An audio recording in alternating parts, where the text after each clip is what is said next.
The Gruffalos Child by Julia Donaldson. The Gruffalos said that no Gruffalo should ever set foot in the deep, dark wood. Why not? Why not? Because if you do, the big, bad mouse will come after you. I met him once, said the Gruffalo. I met him a long, long time ago. What does he look like? Tell us, Dad. He's terribly big and terribly bad. I can't quite remember, the Gruffalo said. Then he thought for a minute and scratched his head. The big bad mouse is terribly strong, and his scaly tail is terribly long. His eyes are like pools of terrible fire, and his terrible whiskers are tougher than wire. One snowy night, when the Gruffalo snored, the Gruffalo child was feeling bored. The Gruffalo's child was feeling brave, so she tiptoed out of the Gruffalo cave. The snow fell fast and the wind blew wild into the woods went the Gruffalo's child. Aha, aho, a trail in the snow.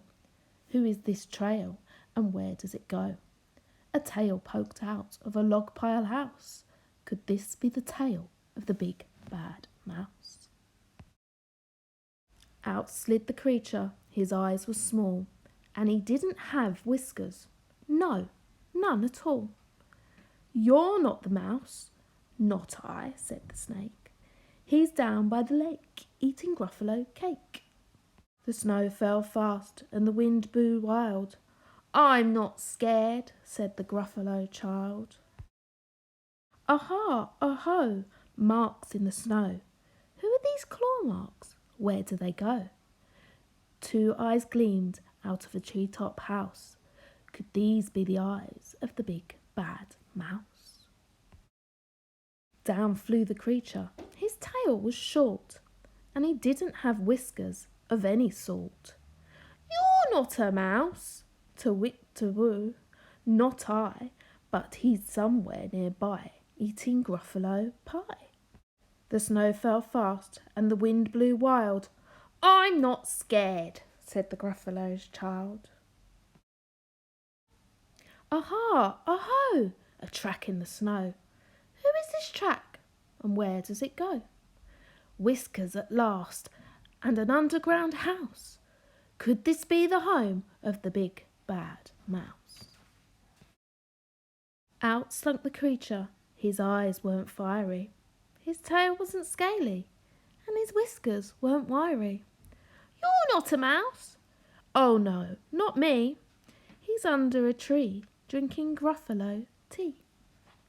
It's all a trick, said the Gruffalo's child, as she sat on a stump with the snow laid piled. I don't believe in the big bad mouse. But here comes a little one out of his house. Not big, not bad, but a mouse at least. Your taste good as a midnight feast. Wait, said the mouse, before you eat, there's a friend of mine that you ought to meet. If you'll let me hop onto this hazel twig, I'll beckon my friend, so bad and big. The Gruffalo's child unclenched her fist. The big bad mouse, so he does exist. The mouse hopped into the hazel tree. He beckoned, then said, just wait and see. Out came the moon. It was bright and round. A terrible shadow fell onto the ground. Who is this creature so big, bad and strong? His tail and his whiskers are terribly long. His ears are enormous, and over his shoulder he carries a nut as big as a boulder. The big bad mouse, yelled the Gruffalo's child. The mouse jumped down from the twig and smiled. Aha, aho, prints in the snow.